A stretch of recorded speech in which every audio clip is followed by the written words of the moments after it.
Hello everyone, my name's Steph, I'm Botanist Cool, and today we are painting a Dragonborne Smithy from the Wildspire's Heroes and Animals set. If you guys are enjoying my mini painting and my mini building, make sure to like and subscribe. It is the best, easiest, and a free way to support, and I would thank you immensely for any and all support you give me. Anyways, let's get right on in to the paint of it. I decided to paint this guy because I've been looking to paint him for a while. In fact, he's been part of the Discord polls for, I want to say, on and off a month or two, because I just really like this dude a lot. I really wanted to get to it. And I'm glad I got to it now because I got to use a lot more advanced painting techniques than I had back then. Before I get into the techniques, let me tell you about the colors I used. I used a mix of Citadel colors and a mix of Army Painter colors. So here are the colors I used. I used Lead Belcher, Retributor Armor, and Cantor Blue, all from Citadel. And then I used Kieran Gold, Underdark Indigo, Silver Dragon from Army Painter. And I did use a little bit of a Fist in Red, but I'll talk about that later when I get to it. And of course, things like matte whites. What I did here was really practice my edge highlighting, and also I really practice a lot of tone and colors and matching that so it doesn't look super harsh. Where I went wrong on my Chaos Warrior was my colors and my outlines were super rough, super harsh, and honestly kind of boggling when you looked at it, right? They were clear, they were in your face, and they were a little bit much, if you ask me, right? In fact, I talked to a guy at the Warhammer store and he agreed, it was a little bit much. However, I decided today to actually use color theory. Oh shoot, I forgot to mention Averland Sunset, my bad. Anyways, Averland Sunset's also another color.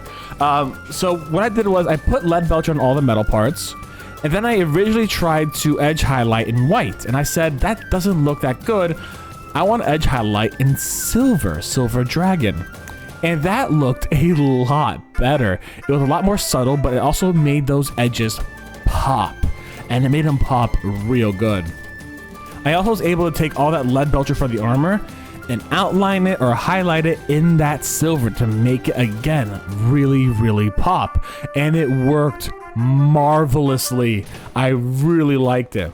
When it came to highlighting the blues, after, of course, doing a wash and shadow wash from Army Painter, I took the Cantor Blue and mixed it with a tiny bit of my Fist in Red and added a little bit of matte white and got a lighter purpler huey color that was able to do a lot of really good highlighting on when it comes to these minis, and I'm really proud of it. If I'm being perfectly honest, this is by far the best D&D mini I have painted to date.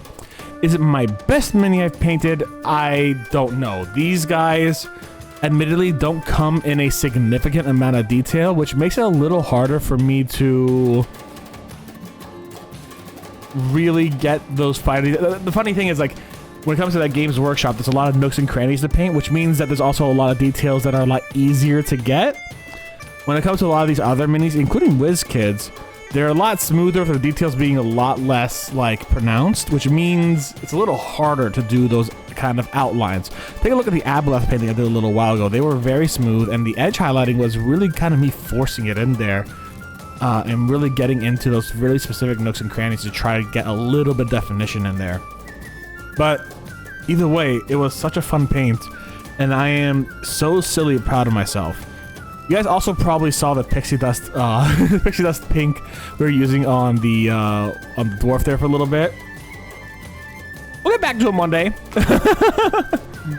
We just got the meme that we give him a pink beard and pink hair, so we did, and he's got pink beards now and pink hair, so we'll see where that leads him in the future. It looks very silly, and I do enjoy where it is headed, just because it's silly and fun. Anyways. Back to our Dragonborne Smithy. What would I do with this guy in a game? Simply put, this is a very regal individual. I painted them in very regal colors. You have these blues and silvers. They look very high class.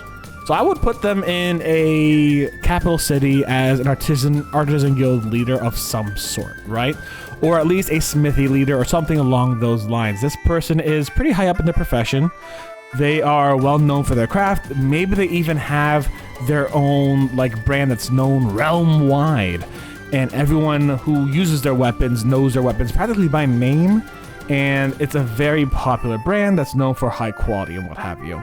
It also gives you the opportunity to mess around with the concept of like dragon smithy. Like, what if they ended up learning from gold dragons themselves and like ended up getting ancient techniques passed down to them through their dragon kin?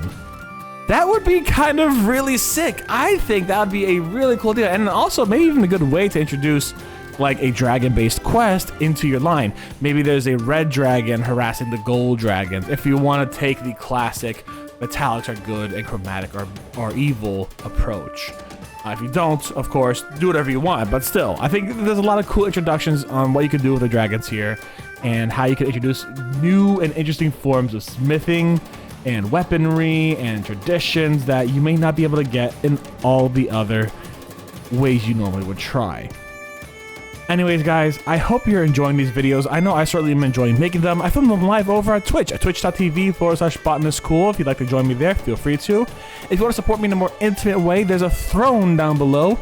You can send me minis, but of course, don't feel like you're obligated to. The best way to support me, honestly, is just to like and subscribe and give a little comment down below. If you have constructive criticism, please, I'd greatly accept it. So long as you're being kind and constructive, I would love some advice to go along the way. Anyways, guys, thank you very much for hanging out with me today. I hope you had a good one. Y'all stay safe. Stay Botanist Cool. I'll see you soon. Bye, everyone.